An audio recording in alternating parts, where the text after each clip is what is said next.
All right, back as promised with our club president, Mr. Rich Farmer. Mr. Farmer, thanks for joining us. My pleasure to be here today. Maybe you ought to talk a little bit about how all this came to be and where we're headed in the future and what your vision is. Obviously you've done a tremendous job so far this year with getting the club back on the right track and positioning us to have a little success in the future. So why don't you talk a little bit about that and where we're headed? We had several goals. One was to, number one, pick up more members, but my first goal was to make sure that we had a quality golf course, and our new superintendent, Alan Gunter, has done a terrific job in bringing it back into terrific condition despite a 14-week stretch here where we had maybe an inch and a half of rain. But the golf course is in great shape and the members love it. I suspect that no one's going to be leaving because of the golf course. And in fact, I know that there's 20 or 30 guys out there who are ready to join for next year, so that's a positive. My second goal was to make sure that our food and beverage operation was running at full steam. We've got our people in the right spot, and we think we've turned that around to the point that my banquet coordinator's done a terrific job. Marge Trimarco's been here 39 years, done a terrific job of getting us more banquet business and getting our name out there. And so we've seen an increase in sales there in the ballroom itself. The third thing, though, that I really was looking for was to increase our social atmosphere for the club.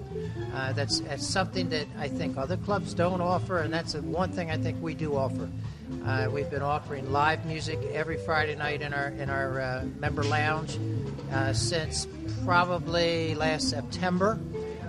So we have every Friday night we've got something going on, which we have anywhere from 40 people showing up to just last Friday night we had a karaoke night and had almost 100 people ready to take part. So, and the other thing, along with the social aspect, is we have 3 big events during the season: Memorial Day, 4th of July, and this function that we're having today, Labor Day.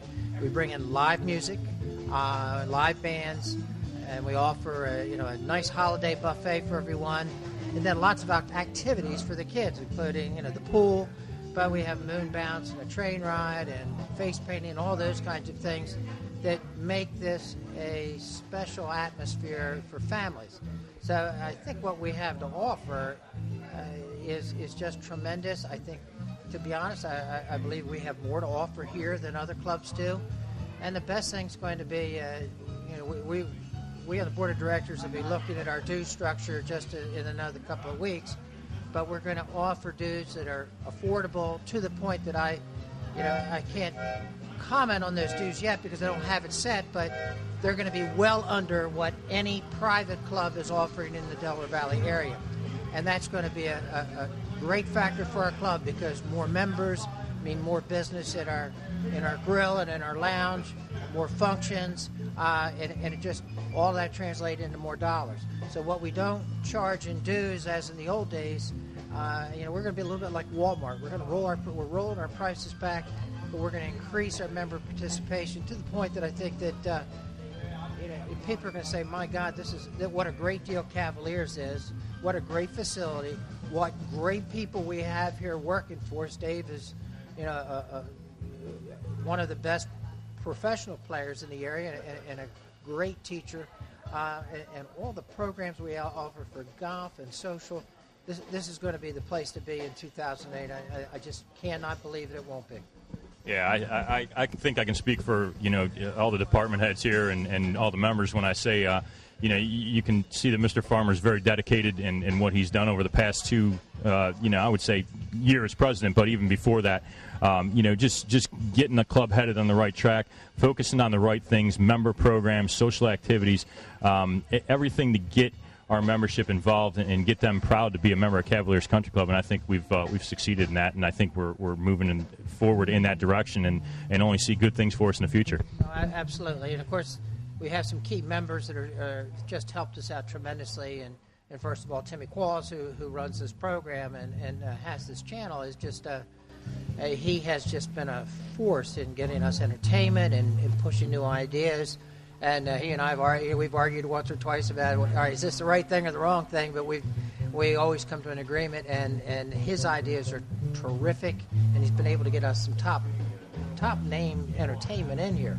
I mean, as I look forward into the fall, we've got New Year's Eve coming up, and we're going to offer a member special where $50 a person is going to be a heavy hors d'oeuvre, open bar drink kind of deal with a live band. Kenny Jones and his band's going to be here. Kenny's just playing outside behind us right now, and that's going to be $55 a person. That's unheard of.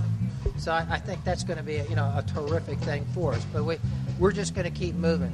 I have a member like Jack Hicken, who's president of Tri-State Carpet, who is my membership chairman, and he's kind of my right-hand man, my springboard for ideas. He's always right there behind me. And then I've got some other members that have done some work here at the club. Art Turpin and Mike Connor, to name two, who have just pitched in, and Paul Sullivan's another guy that pitched in and done a lot of work for this club. And that's what this club is about. I've got members saying, how can I help? What can I do? And, and it just, because of those guys and other members like John Duffy and others have stepped up and donated materials and things to us that have just helped this club turn the corner. And I'm very, very passionate about that we have turned the corner. We've got a great golf club. We have great members. I promote this club as being the friendliest club around. And I truly believe that this is a place where guys and gals can come and get a game almost any time.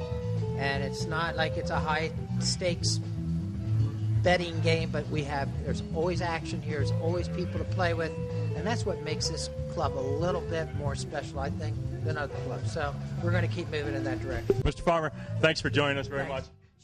All right, Mrs. Farmer, how are you? Fine, thank you. Congratulations on your most recent victory. Thank you very much. It was exciting. Yeah, I'll bet it was. Mrs. Farmer is not only the reigning senior women's champion, but she's also going to represent Cavaliers Country Club and the state of Delaware in the U.S. Women's Team Championship coming up down at the Woodlands in Texas. Is that correct? That's September 19th? Yes, September 18th through the 21st, yes. For those of you who aren't familiar with that, it's a team championship where 3 players from each state throughout the United States play against the other teams, and they count the 2 low scores, correct, out of the 3 each day? So, and this is your 6th time, is that correct, representing Delaware?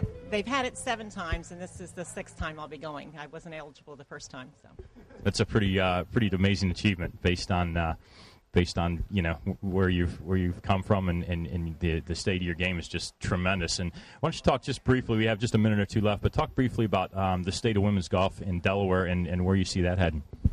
I see it's really improving. I know our numbers are way up in each of the tournaments we've had with the DWGA. We're under a slightly different leadership than we've had before, and I think the combination with the help of the DSGA, the Delaware State Men's Golf Association, the partnership that we've formed with them, I think, has really been beneficial. And I think almost all of our tournaments this year, the participation has been way, way up, which is tremendous. Well, we're just about out of time here on Under Par. But Mrs. Farmer, I want to thank you for stopping by very much. And I want to say, as the golf professional here, it's a tremendous asset to have you as a member of our club, and we're very proud of you here. And congratulations again on your most recent victory. Thanks very much for stopping by. Thank you all very much for tuning in to Under Par. We look forward to seeing you again on our next segment, and hopefully we won't keep you waiting another 2 months to shoot.